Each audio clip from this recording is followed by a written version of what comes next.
जय हिंद साथियों, स्वागत है आपका self study classes with Sumit Jain YouTube channel में। सो साथियों, स्टार्ट हो चुका है आज का सेशन। सभी साथी आ जाएं और एक बार जल्दी से वीडियो को लाइक कर दें, ठीक है। आज के इस सेशन में दोस्तों हम पढ़ने वाले हैं बहुत ही महत्वपूर्ण प्रश्नों को। तो आप तैयार हैं तो जल्दी से आएं। और जिन भी साथियों ने अभी तक सेल्फ स्टडी क्लासेस का ऐप डाउनलोड नहीं किया है, वो नीचे लिंक दी है कमेंट बॉक्स में, आप self study classes app download कर सकते हैं दोस्तों, ठीक है। और जिन भी साथियों को हिंदी साहित्य के ट्रिकी नोट्स अब घर पर मंगवाना है तो मंगवा सकते हैं दोस्तों। इसकी हार्ड कॉपी एक सप्ताह में आपके घर पहुंचाई जाएगी। आप संपर्क कर सकते हैं, नंबर लिखा हुआ है, इस नंबर पर आपको संपर्क करना है और आप नोट्स मंगवा सकते हैं दोस्तों, ठीक है। और हिंदी साहित्य के 15 अप्रैल से नया बैच स्टार्ट हो रहा है, 15 अप्रैल से। तो इसका ऑफर दिया गया है आपको 10 अप्रैल तक, 1200 में 12 महीने, 1200 में 12 महीने का है, 10 अप्रैल तक है ऑफर। आप चूक नहीं जाना, जिनको भी एडमिशन लेना है जल्दी ले लें, ठीक है। ये सेल्फ स्टडी क्लासेस ऐप है, प्ले स्टोर में जाके सर्च कर सकते हैं। नोट्स देख लो एक बार, नोट्स किस प्रकार के रहेंगे दोस्तों आपके। तो ये आप देख ले हैं कि जो नोट्स आप मंगवाओगे उसमें सबसे पहले हिंदी भाषा, देवनागरी लिपि, हिंदी साहित्य इतिहास लेखन के स्रोत, आदिकाल, भक्तिकाल, रीतिकाल, भारतेंदु युग, द्विवेदी युग, छायावाद, प्रगतिवाद, प्रयोगवाद, नई कविता, नवगीत, हिंदी साहित्य की नवीन प्रवृत्तियां, साठोत्तरी कविता, ठीक है। उसके अलावा सेकंड पार्ट में जो आपका रहेगा, सेकंड पार्ट में दोस्तों आपका इस प्रकार से रहेगा। ये आपका सेकंड पार्ट है और सेकंड पार्ट में हिंदी गद्य का विकास, नाटक, कहानी, उपन्यास, निबंध, आलोचना, एकांकी, जीवनी, आत्मकथा, रिपोर्टाज, यात्रा वृत्तांत, रेखा चित्र, संस्मरण, गद्य काव्य, डायरी, साक्षात्कार, हिंदी में प्रथम, हिंदी में विविध यानी कि गुरु शिष्य पुरस्कार आदि, पत्र पत्रिकाएं और अंत में प्रमुख कथन, आचार्य रामचंद्र शुक्ल जी के कथन है ना, हजारी प्रसाद द्विवेदी और नंद दुलारी बाजपेयी, इस प्रकार से प्रमुख कथन भी दोस्तों इसमें। तो इस प्रकार से 2 पार्ट में ये हिंदी साहित्य के नोट्स बनाए गए।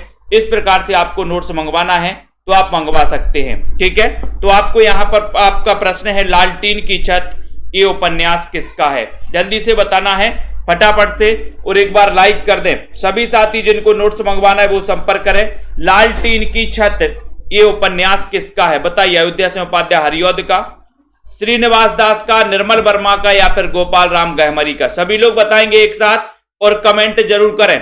सभी साथी कमेंट कर लें फटाफट से, वीडियो को लाइक भी कर दें दोस्तों, जल्दी से लाइक कर दो फटाक से। बहुत ही बढ़िया, ये दोस्तों आपका है, जल्दी बताना है यहां पर।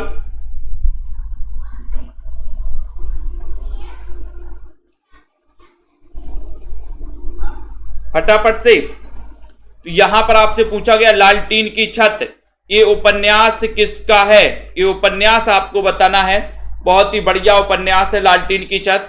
अयोध्या सिंह उपाध्याय हरिऔध का है या फिर किसका है? तो अपन ने पढ़ा भी था, कल पढ़ा था कि सर ये लालटीन की छत बड़ी निर्मल निर्मल लगती है, निर्मल निर्मल, ठीक है। तो निर्मल निर्मल यानी कि निर्मल वर्मा आपका राइट आंसर हो जाएगा, सी नंबर। नेक्स्ट देखो, नूतन ब्रह्मचारी किसका उपन्यास है? नूतन ब्रह्मचारी ये किसका उपन्यास है? जल्दी से बताइए और एक बार लाइक भी करना है, सभी साथी लाइक करिए जल्दी से। नूतन ब्रह्मचारी ये किसका उपन्यास है? फटाफट से। बिल्कुल निर्मल है, बहुत बढ़िया। तो यहां पर उत्तर आ जाएगा कि सर अभी तक तो मैंने बाल ब्रह्मचारी सुना था, बाल। तो बाल से क्या बन जाएगा? बाल कृष्ण भट्ट, जिनका जन्म 1844 में हुआ था, ठीक है। हिंदी प्रदीप जो कि 1877 में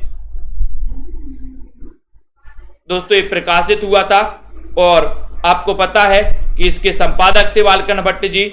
नेक्स्ट है, बंबई के मजदूर संगठनों के जीवन संघर्ष पर आधारित दोस्तों उपन्यास कौन सा है? बंबई के मजदूर संगठनों के जीवन संघर्ष पर आधारित उपन्यास कौन सा है? भागवती है क्या? देवरानी जेठानी की कहानी, आबा या फिर इनमें से कोई नहीं? अच्छा क्वेश्चन है, प्रश्न क्रमांक 52 नंबर का है। सभी लोग लाइक जरूर करें। रतिपाल जी, लखविंदर जी, बंबई के मजदूर संगठनों के जीवन संघर्ष पर आधारित उपन्यास कौन सा है? 52 नंबर का क्वेश्चन है और 52 नंबर में आपने उत्तर बताया है कि सर वो उपन्यास है, अनीता जी बिल्कुल राइट, आंबा। और आंबा किसका उपन्यास है ये आपको ही बताना है। ये सी नंबर आपका बिल्कुल सही है, ठीक है। देवरानी जेठानी की कहानी ये तो अपन ने पढ़ी है, गौरी दत्त का है। भागवती श्रद्धाराम फिल्लोरी का है, लेकिन आंबा आपको बताना है कि आंबा किसका उपन्यास है। जो कि बंबई के मजदूर संगठनों के जीवन संघर्ष पर आधारित है। आबा की बताना है। जिंदा मुहावरे ये उपन्यास किसका है? 53 नंबर का क्वेश्चन, जिंदा मुहावरे। छोटे लाल यादव जी बताइए, जो भी हमारे साथी टीजीटी पीजीटी आदि एग्जाम की तैयारी कर रहे हैं, जिंदा मुहावरे उपन्यास किसका है? 53 नंबर का क्वेश्चन है और बहुत ही बढ़िया क्वेश्चन आपसे पूछा गया है दोस्तों। नासिरा शर्मा, राही मासूम रजा, अलका सराबगी, फणीसुनाथ रेणु। 53 नंबर के क्वेश्चन में आपको चयन करना है जिंदा मुहावरे। बताइए, बहुत बढ़िया। चित्रा मुदगल का है, वेरी गुड। सभी लोगों ने बताया है कि आबा का चित्र बनाना है। शशि त्रिपाठी जी, बहुत बढ़िया। तो जिंदा मुहावरे ये किसका उपन्यास है? 53 नंबर के क्वेश्चन में आपसे पूछा गया और आपने उतार दिया कि सर जिंदा मुहावरे का तो कोई सिरा ही नहीं है, यानी कि ना सिरा। तो ये नंबर टिक लगा दें। जनता जनार्दन कहां जा रही है? एक ही तरफ, बहुत बढ़िया। नेक्स्ट देखो, मनोविश्लेषणवादी कथाकार नहीं है तो कौन नहीं है? 54 नंबर का क्वेश्चन बताना है, फटाफट से बताइए। यहां पर 54 नंबर में किसकी सरकार बना रहे आप लोग? कहां जा रही जनता जनार्दन की वोट? मनोविश्लेषणवादी कथाकार कौन नहीं है? एक क्वेश्चन पूछा गया। बीनू सरोज जी, नोटा दबाना है। नोटा, नोटा में बताइए किसको दबाना है? नोटा, नोटा का बटन। बिल्कुल, जितना कठिन संघर्ष होगा जीत उतनी ही शानदार होगी। बिल्कुल सही है। मायाराम जी, मोहित जी, सभी लोग बताएं। और यहां पर आपने बताया कि सर जैनेन्द्र तो हैं, ईलाचंद जोशी भी हैं, अज्ञेय भी हैं। नोटा दबाना है तो बोले सर ये नोटा चतुर में लगा दो, चतुर व्यक्ति के लिए नोटा। ठीक है, तो जनता जनार्दन ने वोट किया है बी नंबर में और बिल्कुल सही आंसर आ गया है। बहुत बढ़िया। अगला देखो, ज्ञान बोध के रचनाकार कौन है? ज्ञान बोध बताना है। ज्ञान बोध के रचनाकार कौन है? बहुत ही बढ़िया क्वेश्चन है। 55 नंबर का क्वेश्चन है और बचपन से लेकर 55 तक ज्ञान बोध के रचनाकार कौन है? बहुत सारी जनता जनार्दन यहां पर फेल होगी 55 नंबर के क्वेश्चन में। बताएं पुष्पा मौर्य जी, क्या हो जाएगा यहां पर सही आंसर? हरिओम जी, ज्ञान बोध के रचनाकार बताना है आपको।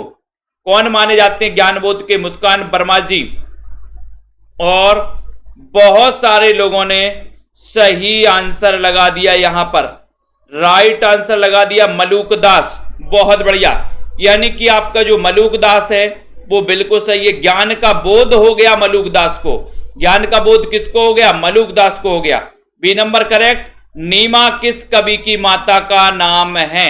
नीमा किस कवि की माता का नाम है? रहीम दास की, सूरदास की, कबीर दास की या फिर मलूक दास की?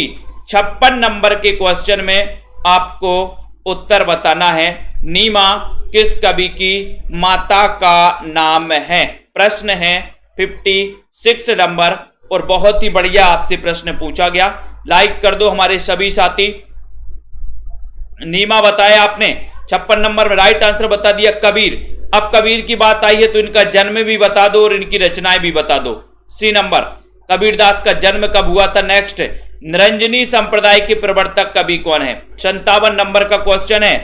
मुकनद जी, लखविंदर जी बताइए। आशा जी, निरंजनी संप्रदाय के प्रवर्तक कौन माने जाते हैं? हुसैन जी, रिंकू जी, आनंद जी, निरंजनी संप्रदाय के प्रवर्तक कौन है? दादू दयाल हैं, हरिदास हैं, गरीबदास हैं, सुंदरदास हैं। कौन माने जाते हैं? लाइक करते हुए शेयर जरूर करना है। नाविक जी, सिमरपाल जी, परविंदर दारसू जी, लाइक करिए, मित्रों को शेयर भी कर दीजिए हमारे साथी। 57 नंबर के क्वेश्चन में आपने जो उत्तर लगाया है वो लगाया हरिदास। हरिदास लगा दिया, बहुत बढ़िया। यानी कि आपका जो बी नंबर है हरिदास, ये बिल्कुल सही है। Haridas right answer. निरंजनी संप्रदाय के प्रवर्तक माने जाते हैं स्वामी हरिदास। इसे हरिदासी संप्रदाय भी कहा जाता है। बिल्कुल सही आंसर लगा दिया। आचार्य शुक्ल ने सूफी काव्य की प्रथम रचना किसे माना है? आचार्य शुक्ल ने सूफी काव्य की प्रथम रचना किसे माना? चंदायन को, मृगावती को, चित्रावली को या फिर मधुमालती को? 58 नंबर का क्वेश्चन और आपको चयन करना है। बताओ, आचार्य शुक्ल ने सूफी काव्य की प्रथम रचना किसे माना है? और देखते हैं पूनम जी, मोहित जी, सोनू के एम जी, शुक्ल ने सूफी काव्य की प्रथम रचना किसे माना? 58 नंबर में। और सीधा सीधा आंसर जा रहा है कि सर मृगावती। मृगावती इसका रचना काल क्या है? मृगावती कुतुबन की रचना है, ये तो सभी को पता है। लेकिन इसका रचना काल क्या है ये आपको बताना है। प्रीति जी पुरोहित बताइए, ठीक है, बताएं। जनता जनार्दन के लिए क्वेश्चन है कि मृगावती का रचना काल क्या है।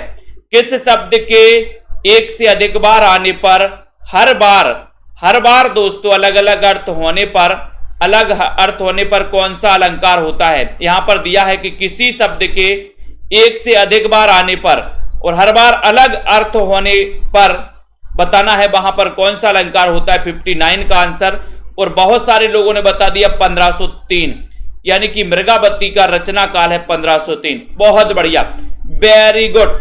जनता जनार्दन काफी दोस्तों होशियार हो चुकी है इस बार। 59 नंबर का क्वेश्चन बताना है, लाइक करना है, self study classes app download कर लेना है। जिन भी साथियों को नोट्स मंगवाना है हिंदी साहित्य के, वो सभी साथी नोट्स मंगवा सकते हैं दोस्तों।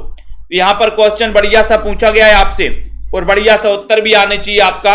59 नंबर के क्वेश्चन में आपने बताया यमक अलंकार, यानी कि वी नंबर लगा दिया। बहुत बढ़िया, बी नंबर सभी ने लगा दिया। जब उपमेय उपमान में भिन्नता होने पर भी दोस्तों समानता स्थापित की जाए तब कौन सा अलंकार हो जाता है। उपमेय और उपमान में भी दोस्तों भिन्नता होते हुए भी समानता स्थापित की जाए तब कौन सा अलंकार होता है। 60 नंबर मैंने आपसे बोला था, सभी से क्या बोला था कि अलंकारों की परिभाषाएं याद करिए। देखते हैं किस किस ने की है। 60 नंबर के क्वेश्चन में कौन कौन सफल हो पाता है इस प्रश्न को लेकर के बताओ। उपमेय और दोस्तों उपमान में भिन्नता होने पर भी समानता स्थापित की जाए तब वहां कौन सा अलंकार होता है। 60 नंबर का क्वेश्चन है, अच्छा क्वेश्चन है। पूजा देवी जी, मोहित जी बताइए, नीतू सोलंकी जी। और ऐसे कितने साथी हैं जिनको एडमिशन लेना है 1200 में 12 महीने, 1200 में 12 महीने दोस्तों की वैलिडिटी के साथ निरंतर अध्ययन कर सकते हो। हर संडे को टेस्ट होता है। साथ ही दोस्तों यहां पर आपके लिए बढ़िया सा 1200 में 12 महीने 15 अप्रैल से न्यू बैच स्टार्ट है। 10 तारीख तक ये ऑफर है, 10 अप्रैल तक, ठीक है। तो यहां पर आपने उत्तर लगा दिया है रूपक अलंकार, यानी कि आपका जो बी नंबर है वो बिल्कुल सही है। सरोज सीवी जी, अनुराग जी, पृथ्वीराज की आंखें शीर्षक नाटक के रचयिता कौन है।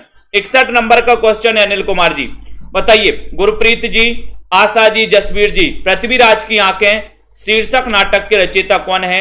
61 नंबर में बताना है। आनंद जी बिल्कुल संपर्क कर सकते हो, जिनको भी नोट्स मंगवाना है वो नोट्स मंगवा सकते हैं। जिनको भी कोर्स में एडमिशन लेना है लाइव कोर्स में वो ले सकते हैं, जहां पर लाइव क्लासें भी मिलती हैं, रिकॉर्डेड कोर्स भी मिलता है, टॉपिक बाय टेस्ट भी मिलते हैं, हर संडे को टेस्ट भी होता है, ठीक है। ट्रिकी वीडियो भी मिलते हैं दोस्तों, डाउट्स वाले वीडियो भी मिलते हैं।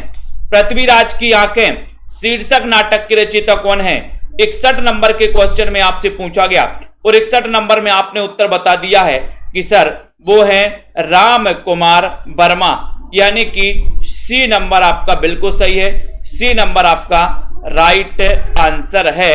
सर्वेश्वर दयाल सक्सेना की नाट्य कृति का नाम क्या है। बहुत अच्छा क्वेश्चन है। सर्वेश्वर दयाल सक्सेना की नाट्य कृति कौन सी है। रश्मि पाठक जी बताइए, आशा कुमावत जी, मनीषा जी, सीमा जी क्या हो जाएगा। सीमा जी, सीलू जी, पूनम जी, राजकुमारी जी। प्रश्न क्रमांक 62 नंबर का क्वेश्चन है, राशिद कुरैशी जी बताएं। सर्वेश्वर दयाल सक्सेना का नाटक बताना है, नाट्य रचना बताना है। वंदना सोनी, रिंकू वर्मा जी, सही आंसर यहां पर हो जाएगा तो क्या हो जाएगा। राइट आंसर बताया कि सर बकरी इनकी नाट्य रचना है और बकरी की क्या करना है अपन को, सर्वे करना है, सर्वे। बहुत बढ़िया, बिल्कुल राइट आंसर। नेक्स्ट है, हिंदू मुस्लिम एकता को प्रतिपादित करने वाला नाटक कौन सा है बताओ। हिंदू मुस्लिम एकता को प्रतिपादित करने वाला नाटक आपको चयन करना है, नाटक आपको बताना है। अर्चना लोधी जी, बबीता जी, यदुवंशी बताइए राइट आंसर क्या है यहां पर। गुरप्रीत जी, सभी लोग बताएं। वीरेंद्र जी, गुंजा जी, सुप्रिया पटेल जी, 63 नंबर का क्वेश्चन है, अच्छा क्वेश्चन है, सभी लोग बताएंगे। और सीधा यहां पर आंसर जा रहा है 63 का कि सर हिंदू मुस्लिम एकता को प्रतिपादित करने वाला जो नाटक है वो नाटक है रक्षाबंधन। रचनाकार कौन है रक्षाबंधन नाटक के, ये बी नंबर का क्वेश्चन पूछा गया आपसे, बी नंबर में आपको बताना है, बताइए। नेक्स्ट है, भारतेंदु हरिश्चंद्र का कौन सा दोस्तों नाटक 6वें स्वर्गकृत छहवीं स्वरकृत चंड कौशिक के आधार पर लिखा गया? चंड कौशिक के आधार पर कौन सा नाटक लिखा गया बताएं। 64 नंबर का क्वेश्चन है पुष्पा जी, रेखा, ओम प्रकाश जी। सभी साथी जिनको भी नोट्स मंगवाना है दोस्तों वो जल्दी से नोट्स मंगवा सकते हैं अपने घर पर। बहुत ही बढ़िया तरीके से नोट्स बनाए गए हैं। भारतेंदु हरिश्चंद्र का वो नाटक कौन सा है जो छहवीं स्वरकृत चंड कौशिक के आधार पर लिखा गया है? 64 नंबर में उत्तर बताना है, लाइक करना है, शेयर भी कर देना है। बलजीत जी, शिव कुमार जी, 64 नंबर का आंसर जा रहा है कि सर वो है सत्य हरिश्चंद्र। चंड कौशिक की दोस्तों छहवीं स्वरकृत चंड कौशिक के आधार पर लिखा गया, ये सत्य हरिश्चंद्र है। ये नंबर आपका सही है। अभिव्यक्ति की स्वतंत्रता का प्रश्न सुरेंद्र वर्मा के किस नाटक में आया है? अच्छा क्वेश्चन है। अभिव्यक्ति की स्वतंत्रता का प्रश्न सुरेंद्र वर्मा के किस नाटक में आया है? इतना अच्छा क्वेश्चन पूछा गया। सूर्य की अंतिम किरण से सूर्य की पहली किरण तक, 8वां सर्ग, नायक खलनायक विदूषक, या फिर शकुंतला की अंगूठी। ये नाटक वर्मा जी के हैं, सुरेंद्र वर्मा जी के। किस नाटक में ये दोस्तों प्रश्न आया है ये आपको चयन करना है। सभी लोग बताएंगे, राइट आंसर क्लिक करना है। जनता जनार्दन देखते हैं कहां पर जाती है इस बार। 65 नंबर कौन से क्वेश्चन की, कौन से विकल्प की यहां पर दोस्तों क्या चल रही है बताइए। अभिव्यक्ति की स्वतंत्रता, बहुत बढ़िया। कमलाकांत जी ने बताया है बी नंबर लगा दो सर, 8वां सर्ग। तो 8वां सर्ग में अभिव्यक्ति की स्वतंत्रता का प्रश्न उठाया गया, यानी कि बी नंबर आपका करेक्ट आंसर है। रॉबिन जी, रीना यादव जी, बहुत बढ़िया, वेरी गुड। नेक्स्ट है हिंदी का प्रथम दुखांत नाटक कौन सा? इतना सरल क्वेश्चन पूछा गया तो सभी लोग आंसर चयन करेंगे। बिमलेश कुमारी जी, रितेश, बीनू जी, सुरेखा, निषाद जी, अनीता जी, गुंजा चौरसिया जी। हिंदी का प्रथम दुखांत नाटक कौन सा है? ये क्वेश्चन पूछा गया। कुमकुम जी, शेयर भी कर दो सभी साथी, सब्सक्राइब कर लिया करो, बेल आइकन को भी दबा दिया करो ताकि दोस्तों इंफॉर्मेशन सही समय पर आपके मोबाइल में पहुंचेगा नोटिफिकेशन। हिंदी का प्रथम दुखांत नाटक आपको चयन करना है। ये रोज 9 बजे क्लास होती है। सभी लोग बताइए, जल्दी से बताना है। 8वां सर्ग का देखो, स्वतंत्रता की अभिव्यक्ति। जब आप सर्ग पढ़ोगे, सर्ग जाओगे 8वें स्वर्ग में, स्वर्ग कर लो इसको स्वर्ग, उस स्वर्ग में जाओगे तो आपको अभिव्यक्ति की स्वतंत्रता मिलेगी। कहां जाओगे? स्वर्ग में। स्वर्ग 8वां स्वर्ग है ना, स्वर्ग जाना है तो आपको अभिव्यक्ति की स्वतंत्रता मिलेगी, और नरक जाओगे तो अभिव्यक्ति की स्वतंत्रता नहीं मिलेगी। तो 8वें स्वर्ग में जाना है जब आपको अभिव्यक्ति की स्वतंत्रता मिलेगी। ठीक है, ऐसे देखो हिंदी का प्रथम दुखांत नाटक 66 नंबर का क्वेश्चन है। बार बार गलत नहीं करना अनिल कुमार जी। और आपको पता है कि सर प्रथम दुखांत नाटक तो तब होता है जब रण में जाते हैं, कोई रण में जाते हैं, रणधीर प्रेम मोहिनी। बोले सर जब रण में जाते हैं और रणभूमि में मारे जाते हैं तो दुखांत, दुख होता है, दुखांत होता है, दुख होता है। ठीक है, तो दुखांत और दुख, रणधीर प्रेम मोहिनी आपका बिल्कुल सही है। ठीक है, नेक्स्ट देखो, चरण कमल समास पद के लिए समास विग्रह का बताइए। समास विग्रह का पद कौन सा होगा यहां पर? चरण रूपी कमल। बताइए सभी लोग बताएं, चरण और कमल, चरण पर कमल या फिर चरण में कमल। 67 नंबर का क्वेश्चन क्रांति जी बताइए क्या है यहां पर? विवेक जी, ममता जी, चरण कमल समास में 67 नंबर का क्वेश्चन है। सभी का आंसर आने चाहिए, सभी लोग लाइक भी कर दें। और आपको पता है कि सर यहां पर उत्तर हो जाएगा चरण रूपी कमल, यानी कि ये नंबर जिन्होंने भी टिक लगाया है वो बिल्कुल सही है। ये नंबर आपका राइट आंसर है। कौन सा क्रम सही नहीं है बताओ? कौन सा क्रम सही नहीं है? कर्मनिष्ठ, अधिकरण तत्पुरुष, पुरुषोत्तम, बहुव्रीहि समास, आपाद मस्तक, अव्ययीभाव समास, मंद बुद्धि, कर्मधाराय समास। तो यहां पर पूछा गया है आपसे कौन सा क्रम सही नहीं है 68 नंबर के क्वेश्चन में। तो बताएं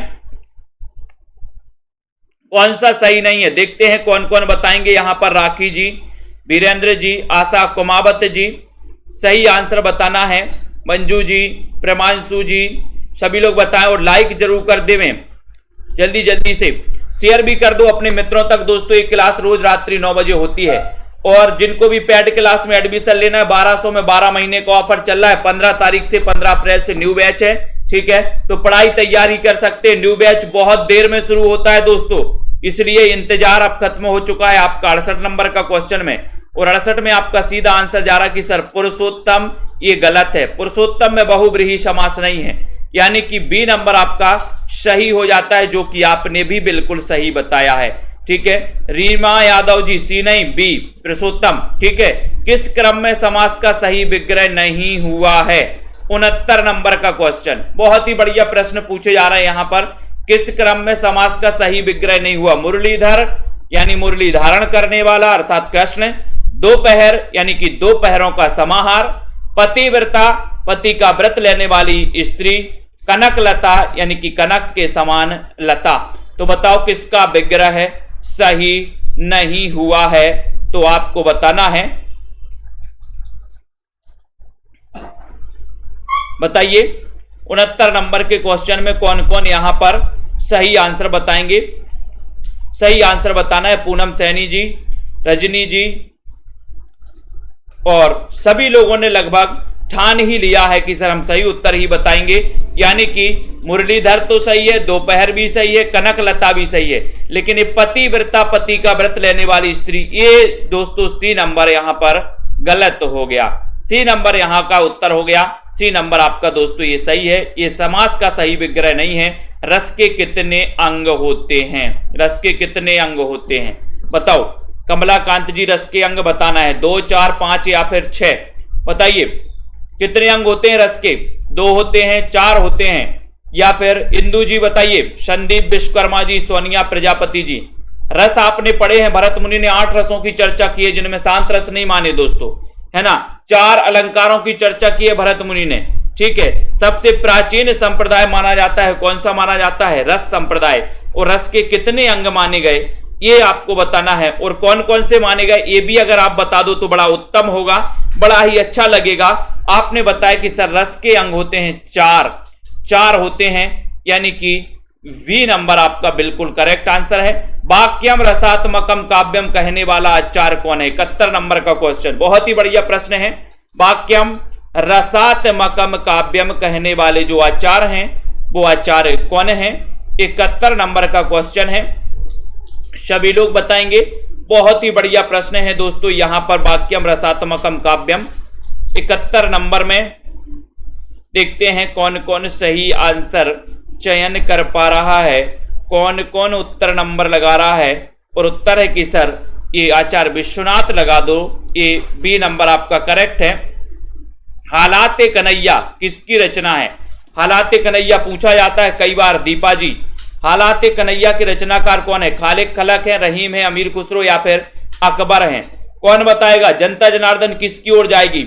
लाइक करते रहें दोस्तों, शेयर भी करते रहें। 72 नंबर का क्वेश्चन है, 72 में आपको चयन करना है और शेयर भी कर देना है। और उत्तर आ रहा है कि सर हालाते कन्हैया, है ना। सभी लोग बताएंगे हालाते कन्हैया के रचनाकार कौन है? 1200 में 12 महीने, 1200 में 12 महीने का ऑफर चल रहा है अभी आपके लिए, ठीक है। पढ़ सकते हो, निरंतर अध्ययन कर सकते हो। हालाते कन्हैया अमीर खुसरो, यानी कि सी नंबर, ठीक है।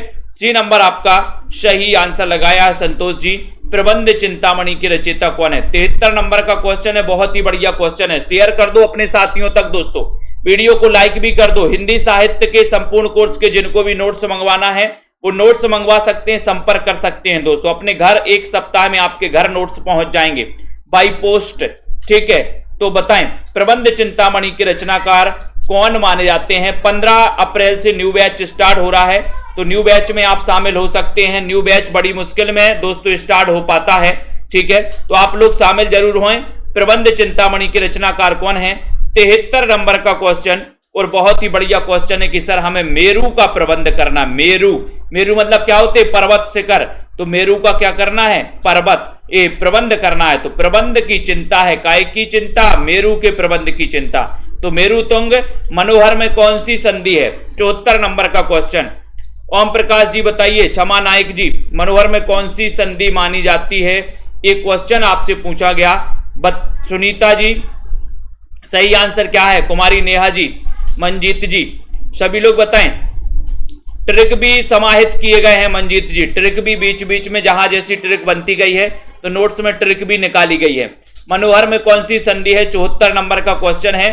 तो आपने बताया है कि सर मनोहर में संधि पूछ रहे, यानी कि आप विसर्ग संधि लगा दो, सी नंबर लगा दो, विसर्ग संधि आपका बिल्कुल सही हो जाएगा, सी नंबर। ठीक है, निःसंदेह शब्द का संधि विच्छेद क्या होगा, 75 नंबर का क्वेश्चन। इतने अच्छे क्वेश्चन आपसे पूछे जा रहे हैं, बढ़िया बढ़िया से क्वेश्चन है, व्याकरण भी है बीच बीच में। ठीक है, निस्संदेह में संधि विच्छेद आपसे पूछा गया। नित्य धन संदेह, नेहधन संदेह या फिर नेहधन देह, या इनमें से कोई नहीं, बताइए नितेंद्र कुमार जी।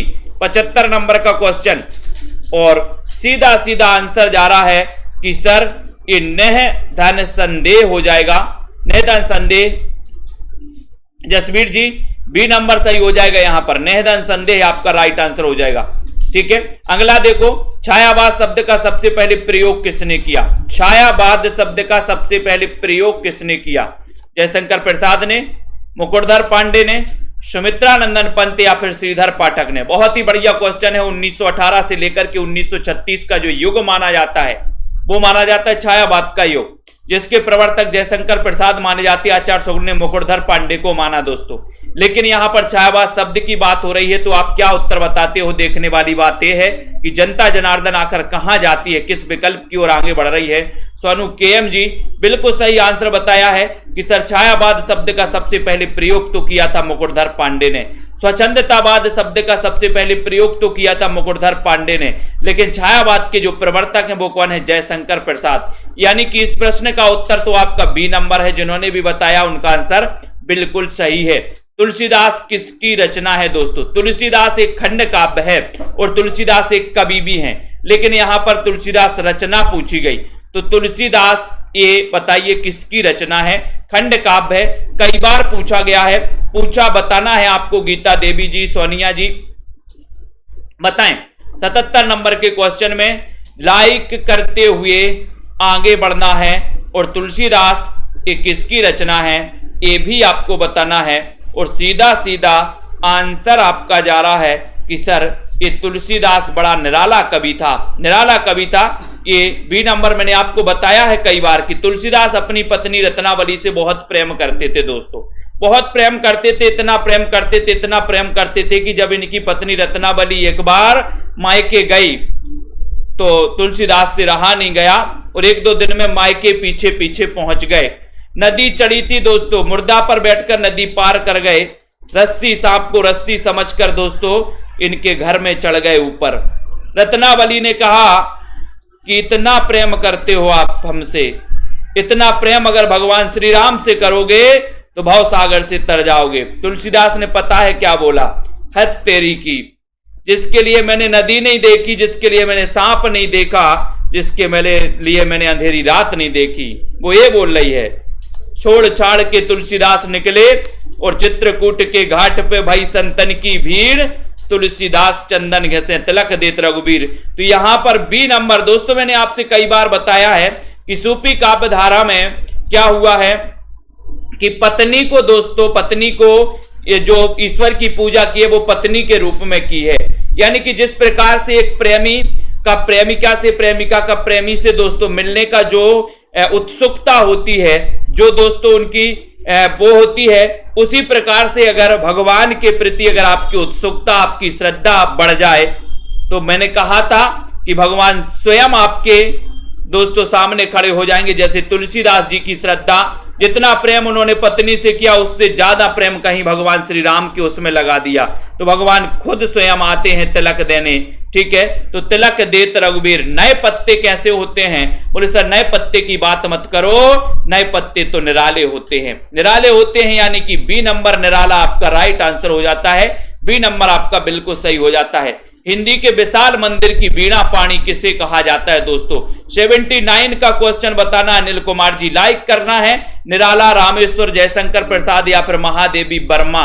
हिंदी के विशाल मंदिर की वीणा पाणी किससे कहा जाता है, तो उत्तर चयन करना है और लाइक करना है। बिल्कुल धिक धिक ऐसे प्रेम को, बहुत बढ़िया, शेयर कर दीजिए जल्दी से। कमलाकांत जी, तनु जी, क्या हो जाएगा, जिन भी साथियों को नोट्स मंगवाना है हिंदी साहित्य के नोट्स मंगवा सकते हैं। और जिन भी साथियों को लाइव कोर्स में एडमिशन लेना है वो 1200 में 12 महीने के इस लाइव कोर्स में एडमिशन ले सकते हैं, न्यू बैच में एडमिशन ले सकते हैं। हिंदी के विशाल मंदिर की बीड़ा पाणी महादेवी वर्मा को कहा जाता है, जिनका जन्म हुआ था 1907 में, जिनकी रचनाओं में निहार, नीरजा, रश्मि, सांदगीत, दीपशिखा और दोस्तों इनकी रचनाओं का संग्रह यामा के लिए इन्हें 1982 में ज्ञानपीठ पुरस्कार भी मिल जाता है दोस्तों। साथ ही सप्त परणा भी एक इनकी रचना है, किसकी? महादेवी वर्मा, जो कि छायावाद की 4 आधार स्तंभों में एक नाम इनका भी आता है, जिनकी एक रश्मि रचना है जो बौद्ध धर्म से प्रभावित मानी जाती है। और दोस्तों सबसे ज्यादा रहस्यवाद से प्रभावित मानी जाती है, तो वो कौन मानी जाती हैं? महादेवी वर्मा।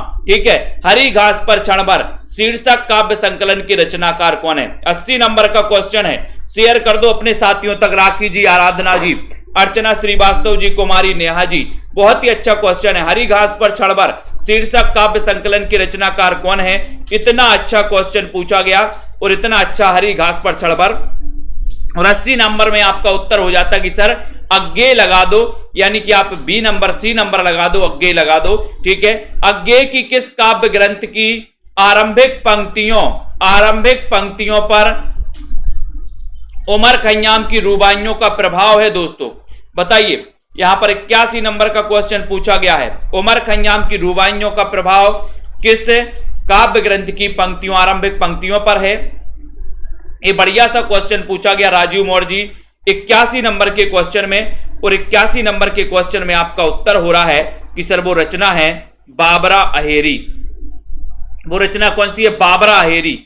ठीक है। और बाबरा अहेरी की आरंभिक पंक्तियों पर उमर खय्याम की रुबाइयों का प्रभाव है। अज्ञे की श्रेष्ठतम कविता कौन सी है? श्रेष्ठतम कविता बताना है, कौन सी है? बंचन के दुर्ग, असाध्य वीणा, मिट्टी की या फिर विश्वप्रिया? थोड़ा सा फटाफट से जल्दी से बताएंगे अज्ञे की श्रेष्ठतम कविता कौन सी है। 82 नंबर के क्वेश्चन में आपको चयन करना है और आपका उत्तर जा रहा है, बताइए सही आंसर क्या है? यहां पर उत्तर चला गया बी, असाध्य वीणा। असाध्य वीणा वी नंबर आपका। बहुत ही बढ़िया क्वेश्चन है। ठीक है। नीतू जी सोलंकी, कवियों का कवि किसे कहा जाता है? 83 नंबर का क्वेश्चन, कवियों का कवि किसे कहा जाता? अज्ञे को, शमशेर, मुक्तिबोध या फिर निराला? कई बार इस क्वेश्चन को पढ़ चुके हैं। शमशेर बहादुर जी के बारे में सभी को पता है दोस्तों। और इन्हें क्या कहा जाता है? दिनेश कुमार जी कि सर कवियों का कवि कहा जाता है, तो वो कहा जाता है शमशेर बहादुर को।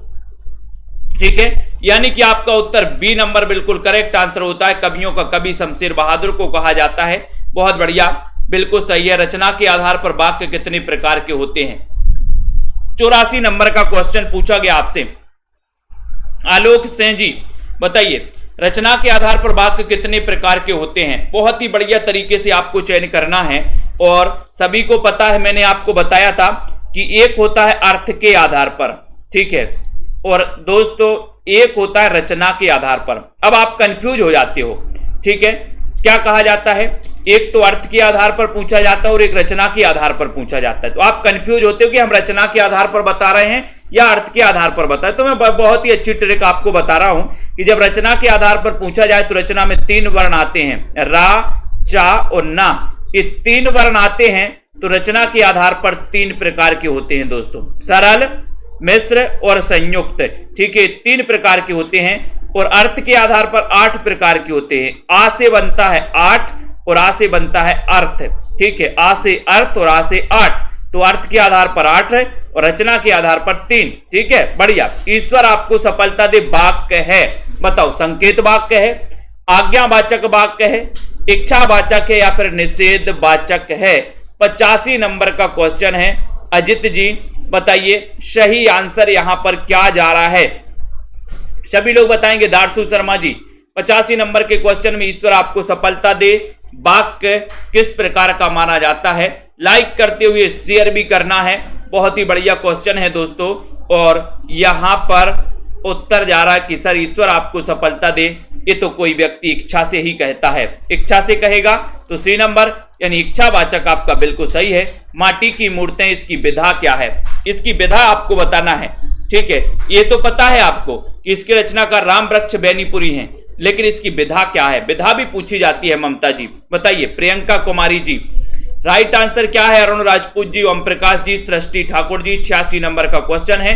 अपने सभी साथियों को बता दें कि 15 अप्रैल से एक न्यू बैच स्टार्ट हो रहा है सेल्फ स्टडी क्लासेस में हिंदी साहित्य का। दोस्तों उसमें आप अध्ययन कर सकते हैं, पढ़ाई कर सकते हैं। माटी की मूर्तें की विधा क्या है? 86 नंबर के क्वेश्चन में सीधा सीधा आंसर जा रहा है कि सर ये तो क्या है, माटी की मूर्तों की हम क्या बनाएंगे? बोले एक रेखा में हम माटी की मूर्तें स्थापित करेंगे। ऐसा तो नहीं कि एक यहां कर दी, एक यहां कर दी, एक यहां कर दी, एक रेखा में माटी की मूर्तें स्थापित करेंगे। तो ये क्या हो जाएगा? रेखा चित्र हो जाएगा। यानी कि आपका जो बी नंबर है रेखा चित्र सही है। आखिरी चट्टान तक यात्रा वृत्तांत के लेखक कौन है? आखिरी चट्टान तक बताओ, आखिरी चट्टान तक ये रेखा चित्र है और इसके रचनाकार कौन है? सभी लोग बताएं। लाइक जरूर कर दें, मित्रों को शेयर भी कर दें। दोस्तों जिन भी साहित्य को हिंदी साहित्य की हार्ड कॉपी मंगवाना है, अपने घर पर नोट्स मंगवाना है, वो मंगवा सकते हैं, जिसके 2 पार्ट हैं दोस्तों। फर्स्ट पार्ट में पद्य साहित्य, सेकंड पार्ट में गद्य साहित्य। ये 2 पार्ट में आप नोट्स आपके घर पहुंचेंगे 1 सप्ताह के अंदर। ठीक है, आखिरी चट्टान तक। बोले सर मोहन राकेश आखिरी चट्टान तक डटे रहे। B number. देवनागरी लिपि का विकास माना जाता है तो किससे माना जाता है?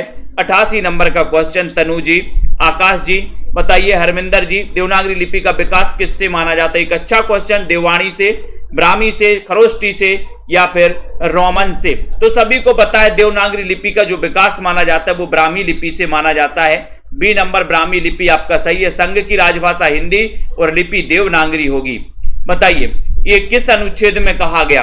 ये क्वेश्चन तो कई बार पूछा जाता है, जितना सरल है उतनी बार ये क्वेश्चन पूछा जा चुका है कि संघ की राजभाषा हिंदी और देवनागरी लिपि होगी। ये बताइए किस अनुच्छेद में कहा गया है? हरमिंदर जी सही आंसर। और आपका उत्तर हो जाता है कि सर भाषा से संबंधित जो राजभाषा से संबंधित प्रावधान किए गए हैं अनुच्छेद 343 से लेकर 351 तक किए गए, जिसमें अनुच्छेद 343 में कहा गया कि संघ की राजभाषा हिंदी और लिपि कौन सी होगी? देवनागरी। तो ये नंबर आपका सही है। जयशंकर प्रसाद की समीक्षा कृति कौन सी है? समीक्षा कृति बताना है। साहित्य का समाजवाद, काव्य कला तथा अन्य निबंध, छायावाद, एक पुनर्मूल्यांकन या फिर मेरे गीत और कला।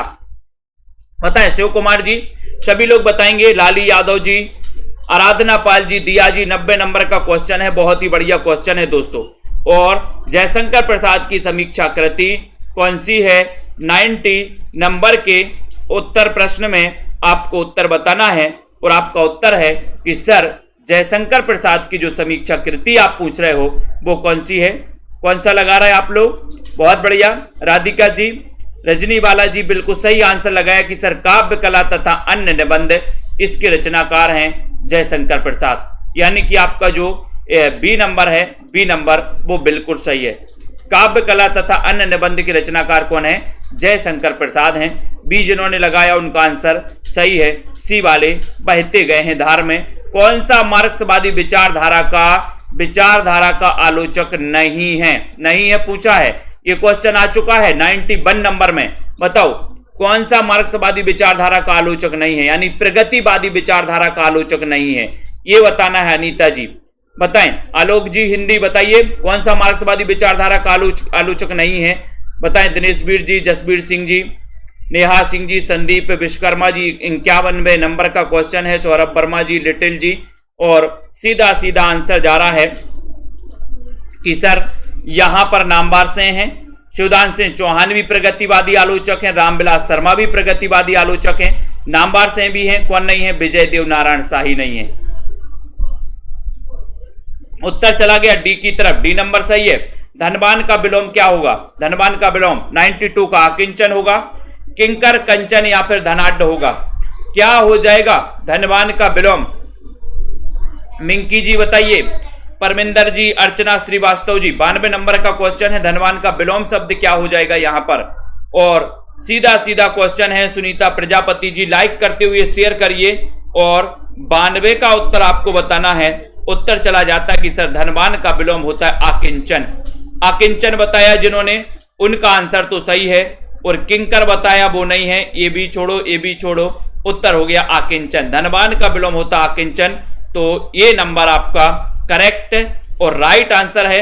किस युग में विलोम शब्द नहीं है? जल्दी से बताइए। पंजाब मास्टर कैडर वाले जिनको भी हिंदी साहित्य के नोट्स मंगवाना है अपने घर मंगवा सकते हैं। टीजीटी पीजीटी वाले, एलटी ग्रेड वाले, एचपी कमीशन वाले, हमारे साथी उत्तराखंड एलटी वाले, जिनको भी हिंदी साहित्य के नोट्स अपने घर मंगवाना है आप मंगवा सकते हैं, संपर्क कर सकते हैं यहां पर। ठीक है मिस्टर जी, किस युग में विलोम शब्द नहीं है? ये 93 नंबर का क्वेश्चन आपसे पूछा गया। 93 नंबर में आपको यहां पर चयन करना है और बताइए। योग में पूछा गया प्रवृत्ति का निवृत्ति, बहिरंग का अंतरंग, प्रत्यक्ष का परवर्ती या फिर पदोन्नत का दोस्तों पदोन्नत। बताइए कौन सा सही नहीं है? और आपने चयन किया कि सर प्रत्यक्ष का परवर्ती ये सही नहीं है, यानी सी नंबर जनता जनार्दन की ओर से सी नंबर उत्तर चयन किया गया, जो कि बिल्कुल सही है। नीम हकीम खतरे जान, इसका अर्थ क्या है? 94 नंबर का क्वेश्चन है, नीम हकीम खतरे जान, इसका अर्थ क्या है? बताइए जल्दी से लखविंदर कौर जी। प्रश्न क्रमांक 94 नंबर का क्वेश्चन है, नीम हकीम खतरे जान, इसका अर्थ क्या है? डींग हाँकना, बीमारी का गलत इलाज होना, खतरनाक चीजें या फिर अल्प विद्या भयंकर। 94 नंबर के क्वेश्चन में लाइक करिए जल्दी से। नीम हकीम खतरे जान, इसका अर्थ क्या है ये बताना है और उत्तर होगा आपका डी नंबर की ओर जा रहा है आपका उत्तर कि सर अल्प विद्या भयंकर होती है। डी नंबर आपका बिल्कुल सही है, डी नंबर राइट, बहुत बढ़िया। हिंदी साहित्य में छंद शास्त्र की दृष्टि से पहली कृति कौन सी मानी जाती है? दोस्तों पहली कृति आपको बताना है कौन सी मानी जाती है छंद शास्त्र की दृष्टि से। पहली कृति कौन सी है? छंदमाला है, छंदोर्णव है, छंदसार है या फिर छंद विचार है?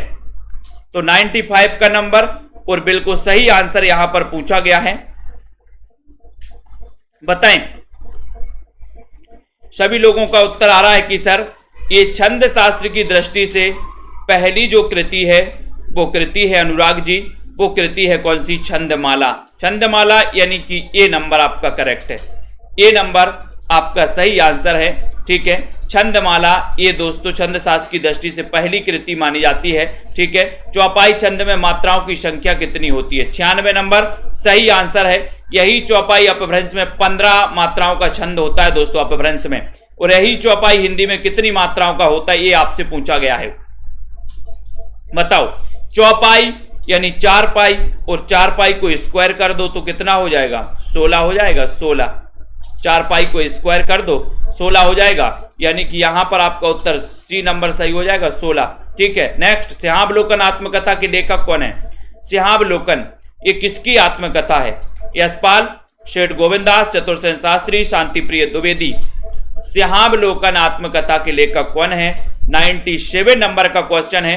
इतना बढ़िया सा क्वेश्चन पूछा गया है सुशील जी।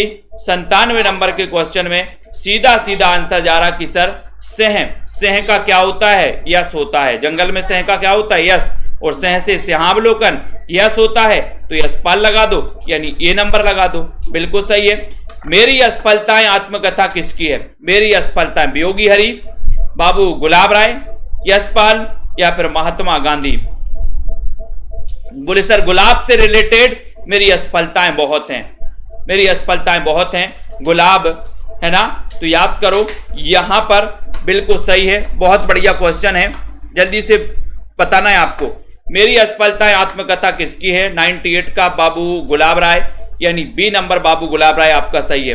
अकाल पुरुष गांधी किसने इस जीवनी की रचना की है? अकाल पुरुष गांधी के रचनाकार कौन है? ये जीवनी की रचना किसने की है ये आपको बताना है। दोस्तों हम आपको बता दें कि जिन भी साथियों को एडमिशन लेना है, निरंतर अध्ययन करना है, विस्तृत पढ़ना है, टॉपिक वाइज टेस्ट लगाना है, ट्रिक से पढ़ना है, तो 1200 में 12 महीने के इस कोर्स में आप एडमिशन ले सकते हैं। 10 अप्रैल तक ये ऑफर है, 15 अप्रैल से न्यू बैच स्टार्ट होगा। ठीक है, उसमें आप दोस्तों पढ़ सकते हैं। शुरुआत से हिंदी भाषा से आपको पढ़ाया जाएगा, देवनागरी लिपि और उसके आगे के टॉपिक। तो अकाल पुरुष गांधी इसके जो लेखक हैं वो लेखक हैं कौन है? जैनेन्द्र कुमार, बी नंबर, बहुत बढ़िया। तुलसीदास चंदन घिसें इसके लेखक कौन है? 100 नंबर का क्वेश्चन है। तुलसीदास चंदन घिसें इसके लेखक कौन माने जाते हैं? अनीता जी बताएं। विद्यानिवास मिश्र हैं, हरिशंकर परसाई हैं, कुबेर नाथ हैं या फिर इनमें से कोई नहीं? अनुज जी, बीना तिवारी जी बताइए, सरोज मंजू जी, रंजीत जी, छोटे लाल यादव जी।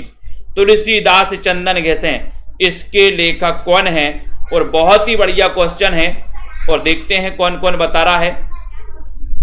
तुलसीदास चंदन घिसें, बहुत सारे लोग गलत बताएंगे यहां पर, लेकिन बहुत सारे लोगों ने सही बताया है कि सर ये हरिशंकर परसाई हैं, यानी कि बी नंबर आपका करेक्ट आंसर है और राइट आंसर है। ठीक है दोस्तों, मैं आपको बता दूं कि जो नोट्स हैं, जिनको भी मंगवाना है नोट्स, इस प्रकार से आप देख सकते हैं कि नोट्स में आपको क्या क्या फर्स्ट पार्ट में हिंदी भाषा, देवनागरी लिपि, हिंदी साहित्य, इतिहास, लेखन के स्रोत, आदिकाल, भक्तिकाल, रीतिकाल, भारतेंदु योग, द्विवेदी योग, छायावाद, प्रगतिवाद, प्रयोगवाद, नई कविता, नवगीत, हिंदी साहित्य की नवीन प्रवृत्तियां, शाठोत्तरी कविता, ये आपको क्रमबद्ध नोट्स मिलने वाले हैं। ठीक है, उसके बाद पार्ट 2 में आपको इस प्रकार से मिलेंगे, जिसमें आपके लिए दोस्तों हिंदी गद्य का विकास, नाटक, कहानी, उपन्यास, निबंध, आलोचना, एकांकी, जीवनी, आत्मकथा, ठीक है, रिपोर्टाज, यात्रा वृत्तांत, रेखा चित्र, संस्मरण, गद्य काव्य, डायरी, साक्षात्कार, हिंदी में प्रथम, हिंदी में विविध यानी कि विश्व हिंदी सम्मेलन, पुरस्कार, गुरु शिष्य, ठीक है, पत्र पत्रिकाएं और प्रमुख कथन। इस प्रकार से नोट्स हैं। जिन भी साथियों को मंगवाना है वो संपर्क करें और दोस्तों अपने घर में एक सप्ताह के अंदर मंगवा सकते हैं, बहुत अच्छी पढ़ाई कर सकते हैं। और हर टॉपिक के बाद में, जैसे आप संस्मरण पढ़ रहे हो तो संस्मरण के लास्ट में आपके लिए वन लाइनर महत्वपूर्ण पूरा निचोड़ भी मिलने वाला है। जैसे आप प्रगतिवाद पढ़ रहे हो तो प्रगतिवाद के लास्ट में आपको पूरा प्रगतिवाद का निचोड़ वन लाइनर रूप से दिया जाएगा। यानी कि जब भी आपका एग्जाम आता है तो आप सोचते हो कि हम क्या पढ़ें, तो उसके हिसाब से दोस्तों हर टॉपिक के बाद इंपॉर्टेंट वन लाइनर टाइप के क्वेश्चन भी उसमें रहते हैं, वन लाइनर फैक्ट रहते हैं, जिनको आप एग्जाम के 10 दिन पहले से पढ़ सकते हो। ठीक है, इस प्रकार के नोट्स बनाए गए हैं। तो जिन भी साथियों को मंगवाना है और जिन भी साथियों को ये 15 अप्रैल वाले नए बैच में भी 2 एडमिशन लेना है, वो 1200 में 12 महीने के ऑफर को दोस्तों लगा सकते हैं। ठीक है, दीपिका शुक्ला जी बहुत बढ़िया, माया राम जी, दासू जी, तनु जी, लवली जी, सभी साथियों को बहुत बहुत धन्यवाद कि साथी इस ग्रुप से आप लोग जुड़े हो, सेल्फ स्टडी क्लासेस से जुड़े हो। अनु जी, अनुराग, राजीव मोर जी, जसमेल जी, ठीक है, और अनुराग जी, मोहित जी, दारसू शर्मा जी, ठीक है, निशा सिंह जी, है ना, महाकाल ग्रुप जी, बिल्कुल, लाली जी, अनीता, राजीव जी, लवली ठाकुर जी, मधु जी, अनुराग जी, वंदना जी, श्वेता जी, जॉनी जी, उमंग जी, ठीक है, सभी को धन्यवाद। और दोस्तों हिंदी साहित्य का ऐप भी आप लोग डाउनलोड कर लें। हिंदी साहित्य के ऐप में 214 कवियों के जीवन परिचय लॉन्च किए गए हैं टेस्ट सीरीज के माध्यम से। एक एक कवि परिचय आपको दोस्तों टेस्ट सीरीज के माध्यम से उसमें टेस्ट करवाए जाएंगे। जो 499 का कोर्स है हिंदी साहित्य वाले ऐप में जाकर के आप उसमें पढ़ सकते हो, टेस्ट लगा सकते हो, अध्ययन कर सकते हो। तो सेल्फ स्टडी क्लासेस का ऐप डाउनलोड कर लें। राजकुमारी, मुस्कान वर्मा, मुकनद जी, राजीव मौर्य जी, प्रेमांशु, मायाराम जी, हमारे सभी साथियों को धन्यवाद। जय हिंद।